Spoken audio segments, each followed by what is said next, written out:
Hey there guys, welcome to another Railroader video. Today we're going to take a look at the map and the region or locale as a whole and what this game is based upon. And then of course the rolling stock. We'll do a bit of a showcase, if you will. So this line or the game is based on the Murphy branch from Asheville, North Carolina to Murphy, North Carolina. Now in the game's instance, it actually starts at Silva, which is just outside of Asheville, and runs to Murphy, so it's roughly the same. The line began under the Western North Carolina Railroad, and then of course the Southern Railway, and then eventually the Great Smoky Mountain Railroad.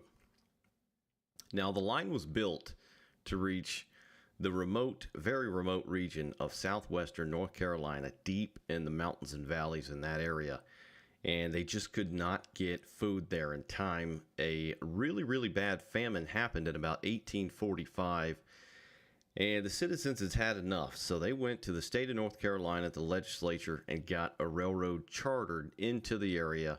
And the line was basically born in about 1855, and they started work soon thereafter. Now, of course, as a lot of these places, this was done and built by convict labor with very harsh conditions, using crude tools and explosives, a lot of cave-ins, a lot of drownings, quite a bit of death, and even some possibly haunted areas, as the GSMR notates. But anyway, that aside, the area, of course, was rich in timber, agriculture, and general goods, naturally. Now, the railroad also fought to reach the town of Ducktown, Tennessee, for its great copper deposits, but the now L&N, I think it was called the Marietta and North Georgia Railroad or something, but it's now L&N anyway, or it was, got there first. So it basically stopped the line in its tracks at Murphy, North Carolina, where the branch now ends. Now the line still prospered, leading to connections with the likes of the Ritter Lumber Company, Alarka Valley, and the Carolina and Tennessee Southern, and many more. There were several over the years, maybe even a dozen.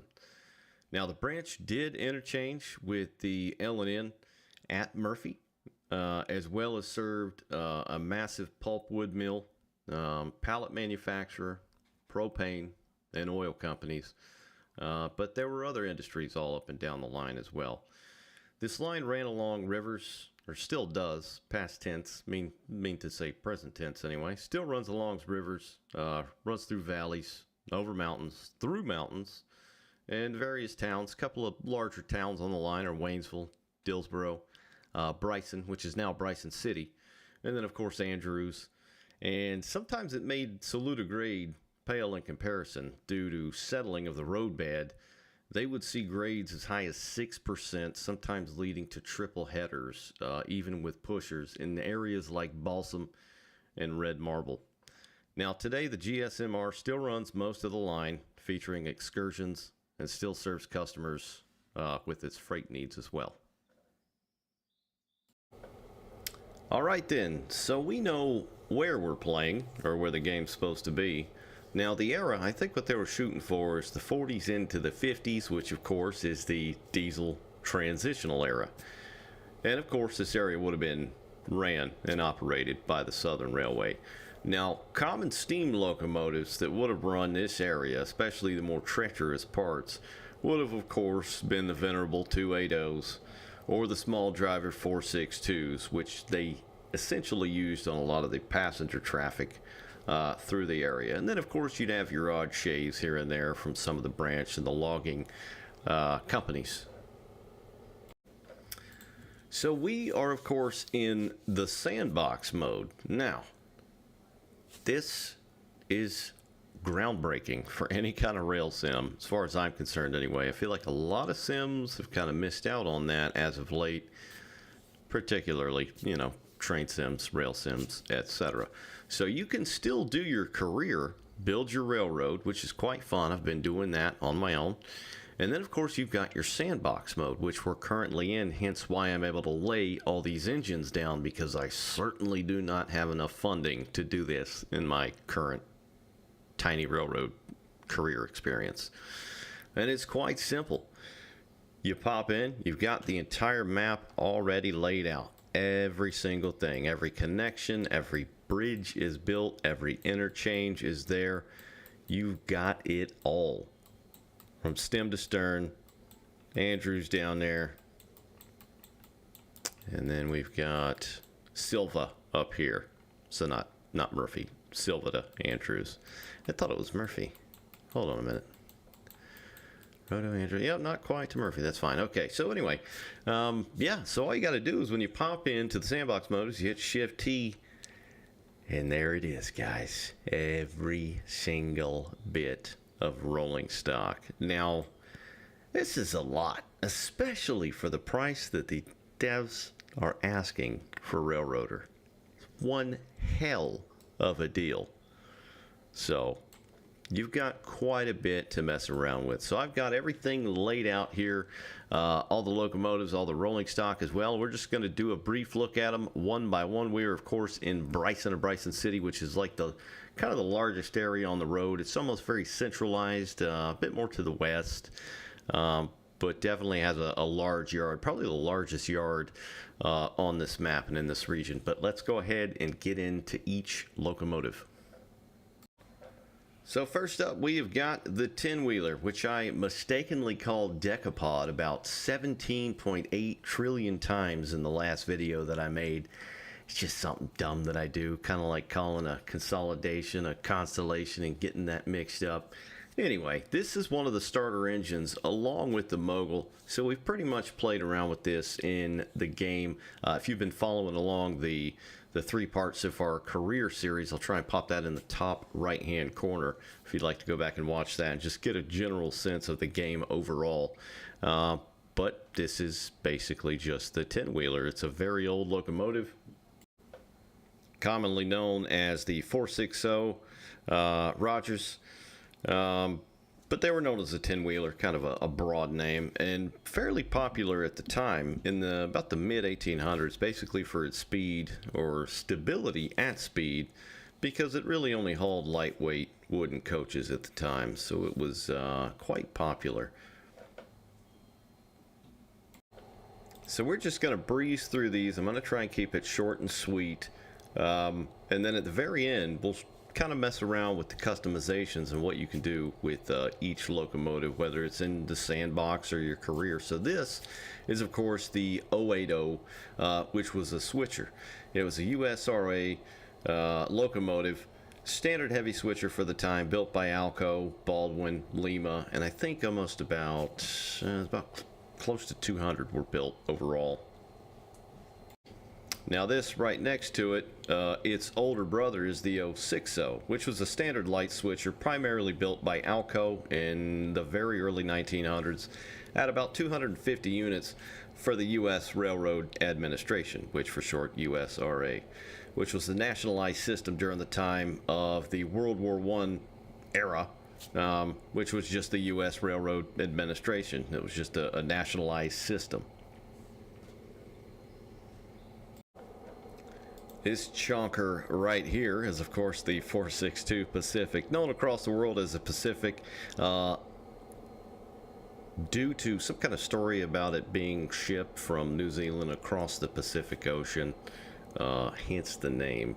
So this dates back to the early 1900s as well, mainly providing express passenger service operations for many decades. It was, of course, suited for high speed and holds the world record over in the UK in the form of the Mallard at 126 miles per hour. Now we'll do 2 for 1. These two suckers here are the Macados, or 282s. So the one on the left is the saddle tank with a very small, non-existent kind of tender on the back, hence the name saddle tank, or 282ST. And then the one on the right is your logging variant, which just has a standard, tender and that whole deal. But these were very common locomotives, of course known as Mikes, short for Macado. Obviously, and basically the classic all-American steam locomotive with more than 11,000 built by Baldwin, Lima, and Alco. Another twofer, these two little jokers right here are the 260 Moguls, first used in the USA in about the mid 1800s, built at Baldwin and Norris, basically providing better grip or adhesion compared to its former 240. Well used in slow and heavy freight service. Again, a ton of these were built, almost, well, I think it was over 11,000 before 1910. So these were widely used. Now this absolute unit right here is of course the Baldwin built Decapod, which is a 210-0 wheel configuration dating back to the late 1800s.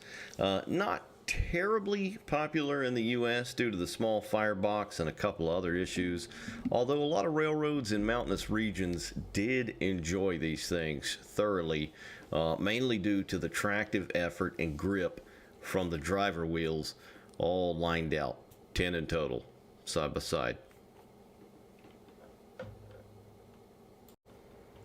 Another thoroughbred American classic, the 280 Consolidation, widely known and used, considered the ultimate heavy freight locomotive at the time, especially with its starting tractive effort. This thing could definitely get heavy trains moving. Also known as the S-160 class for the U.S. Army Transportation Corps, designed for use in Europe to move freight around during World War II. These were sent far and wide. Here is another absolute chunk, the well-known and highly foamed 284 Berkshire. Now this is built to spec for the L&N M1, what they call the Big Emma. Lima and Baldwin built these in the 1940s, commonly used for passenger and fast freight. Also very heavy coal trains. These things were huge, they could get the job done, the crews liked them, and they pushed over 4,500 horsepower if needed. This little joker right here is the 442 Atlantic, four-wheeled leading bogie, commonly known as the Atlantic, or Milwaukee as well, because they used them for a tiny bit. Basically built allowing a larger firebox and boiler from the previous 440 configuration, known for fast passenger traffic in the late 1800s. Now, probably a good a time as any to go over this, so you can customize these things and their whistles. So we're going to go ahead and control click the locomotive, select it, take control of it, and we'll look at the equipment or the operations. Actually, we'll go to the here it is, customize. So you go to equipment and then customize, and then here you've got your reporting marks. So of course this is the Fontana, Jericho, and Bryson Railroad, and here's where you can choose your whistles, and there are quite a bit of them. So we'll just go over one by one, all of them right here. So this is the DNRG step top 5 chime, which is, I think it kind of defaults to these overall.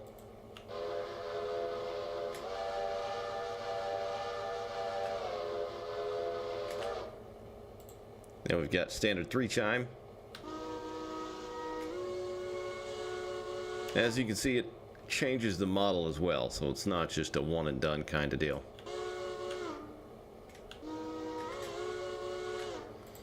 Next up is the CNJ 3 chime.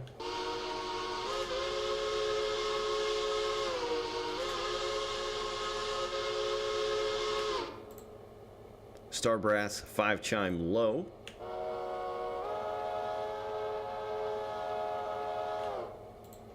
We've got a C&W 5 chime.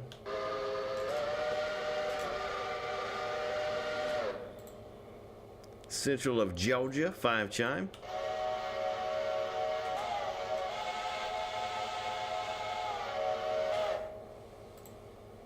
Custom flat top 5 chime.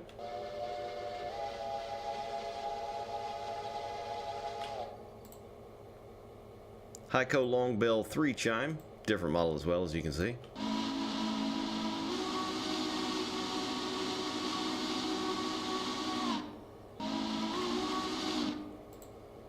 Nathan 5 chime.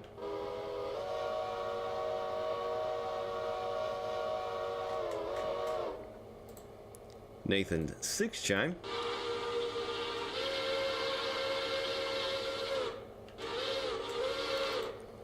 Let's see, let's scroll on down. Then we got the reading 6 chime.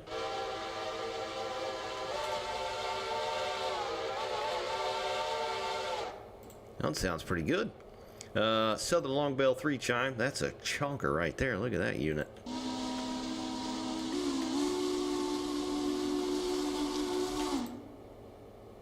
Where am I at? I'm lost. Here we go. Central of Georgia 6 chime.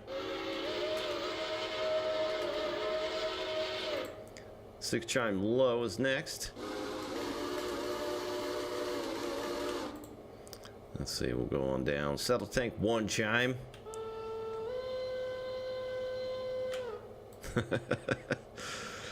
VT 1 chime.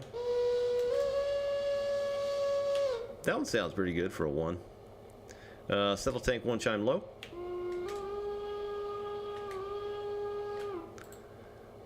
Keep scrolling on down. GCE step top 5 chime.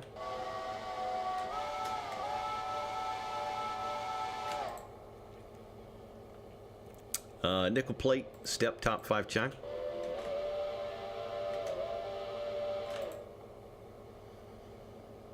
CP step top 5 chime.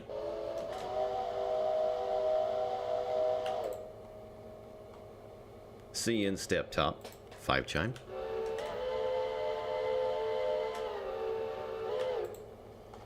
Let's see, New York Central 5 chime.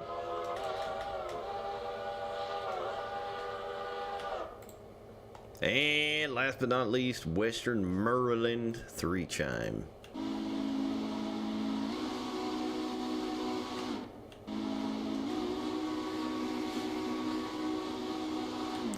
So that is it as far as the whistles. I think at some point you'll be able to customize your own logo for your railroad and possibly even some of the color and things like that. But let's go ahead and move on to the diesels. Another locomotive needs no introduction. One of the best well-known Jeeps, or GPs, hence the name Jeep, the EMD GP9.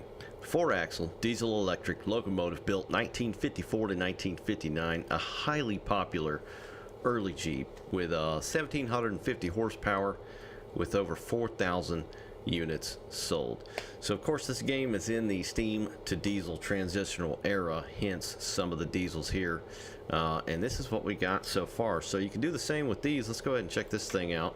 We'll click it, select it, car, equipment, customize. You can change the reporting mark, road number, and you can change your color as well,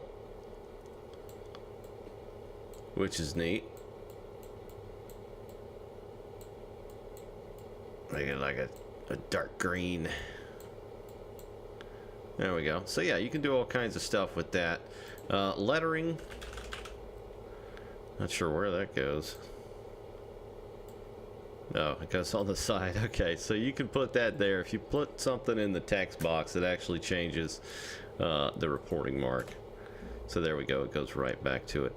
Now I don't think there's anything to do with horns or bells here, but we'll of course check this thing out too. Let's see. It actually doesn't sound too bad.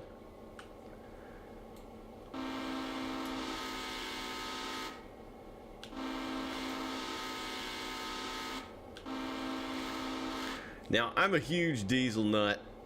Okay, steam engines are well and good, and I know this game is pretty much about steams, but this is my bread and butter right here. This is my jam. So the horn sounds pretty decent. The full-on pull has got a bit of a loop to it, but the sound overall isn't bad.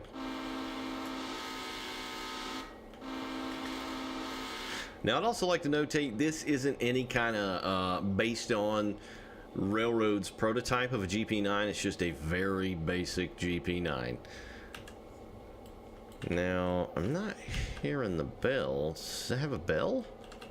I'm hitting the B button. Usually has a bell hanging on the back or underneath. Huh. Alright, let's get in this son of a gun. Walk up on the steps. No, maybe not. Okay, yep. Well, open the door. Can open the windows. Pop a squat. Can you open this cabinet here? No.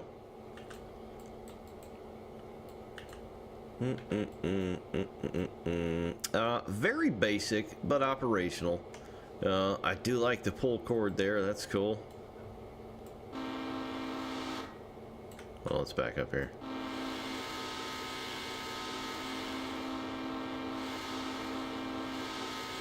That's nice. I like that.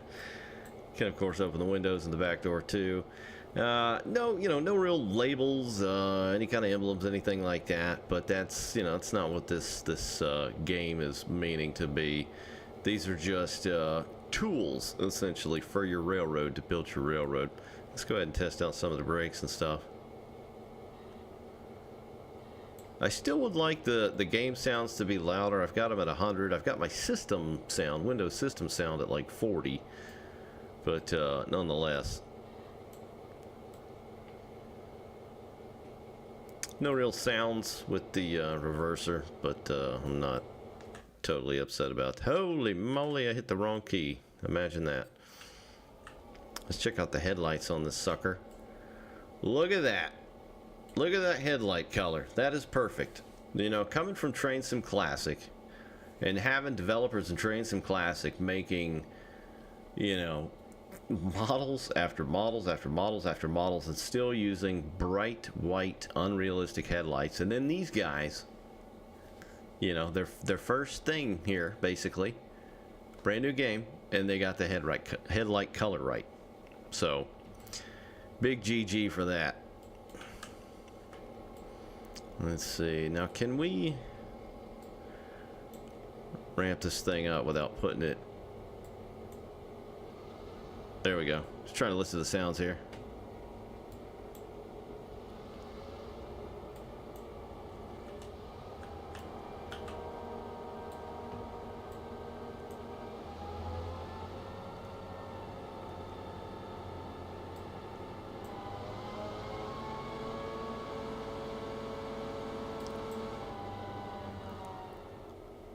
It honestly sounds pretty decent. The transitions could use some work, and it could still use a bit of depth. But overall, the sounds are okay. It's not too shabby. And then now, my beloved, what I've been wanting to take a look at for a very, very long time, the old SW1. So the SW1, of course, was an early diesel electric loco built 1938 to 1953. These things started with 600 horsepower because they had a 6-cylinder 567 prime mover with over 600 units delivered. This was basically the start of a long line of switcher units, or SW units. And the model looks pretty faithful. These things are cool. This was also the welded body, hence the W behind the S. So it was SW. The one before this were not welded. They were paneled, so they just had a nice kind of smooth body look overall. But let's select this bad boy. We'll check out the horn on this.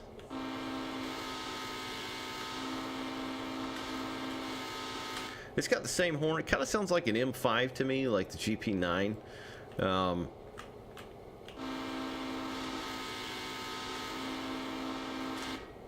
it doesn't sound too bad. It's just that high, the full-on pull, that high loop isn't the greatest in the world. Does this have a bell? Yeah, it sounds like one of the steam bells, like a brass bell. And here we go, this big old interior on this chunker. Open that door, walk around the deck. That's what was neat about these is they didn't have any, safety railing along the side, these early SWs. Big old bench so you could lay down if you want, if you needed to, waiting. We'll pop a squat. This brake stand looks pretty good. Some bits of these locomotives in the rolling stock look very, very good. This is one of them. Let's see. Let's try and ramp this thing up here. Let's take a look at the lights as well. Why don't we? There's the rears. Yeah, they look good, man. They look very good. Let's change it to nighttime and see how they look at night.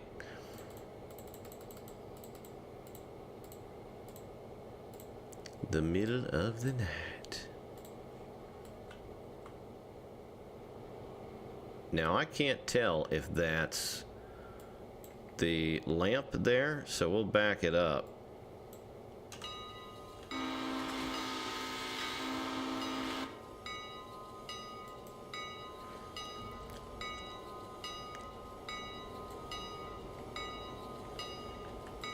Probably better check that switch. Yeah, we're good.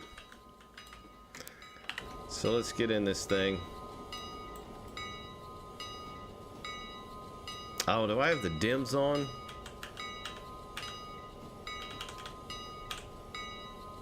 Rear on. Yeah, so there's not much to it.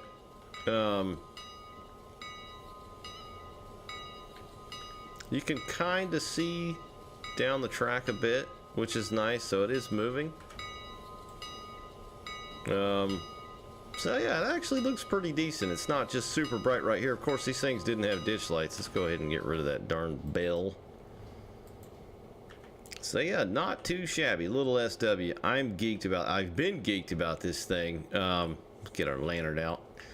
And I'm glad it's here. I'm definitely going to be using this thing. I went ahead and built a diesel rack in my career.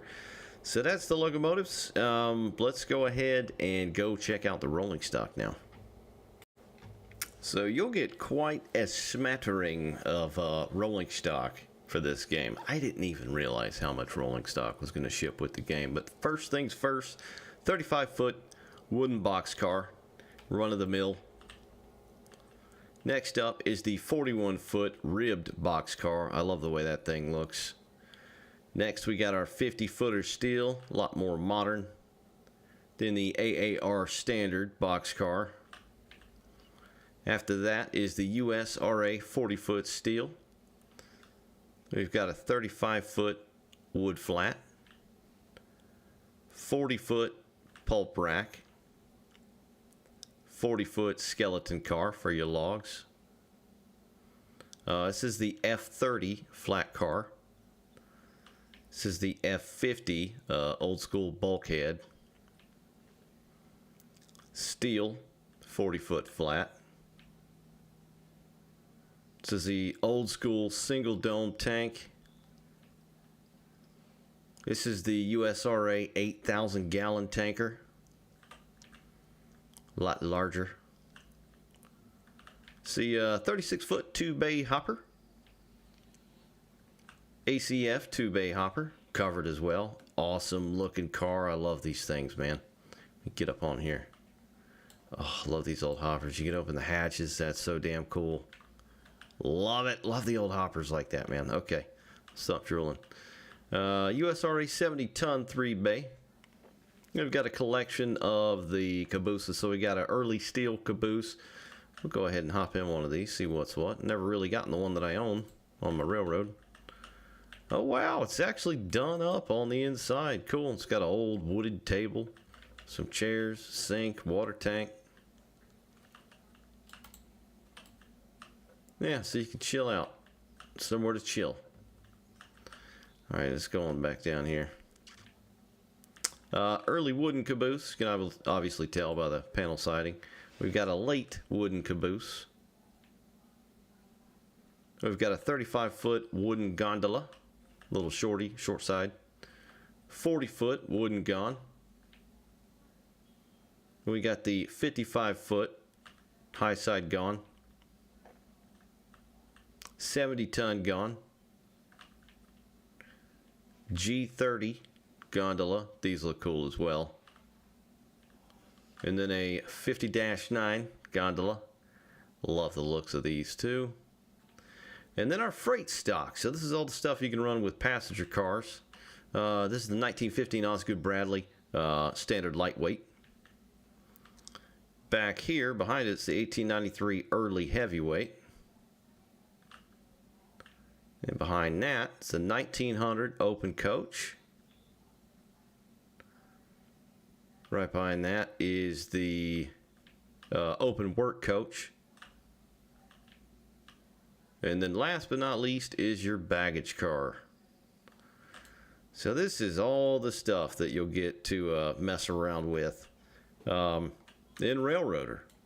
I am dearly looking forward to playing more of this game. I've had very limited time to play with it so far, but I just wanted to do a brief overview, tell you where you're at, show you the map a bit, and then of course show you all the rolling stock and some of the stuff you can do with the rolling stock as well. Now, I don't think I went over the stuff with the rolling stock. I believe you can change some of this as well. Yeah, we'll customize it. So you can change the reporting mark and the base color, stuff like that. We'll turn it yeller. That's very bright. Yeah, and then of course lettering. So put my name on there. And then there we go. That's Shani Bonbon 586. So yeah, you can customize pretty much everything. Sounds, colors, reporting marks, names. You got it. But that's it, guys. Hope you found the video informative. I'll see you next time. Bye.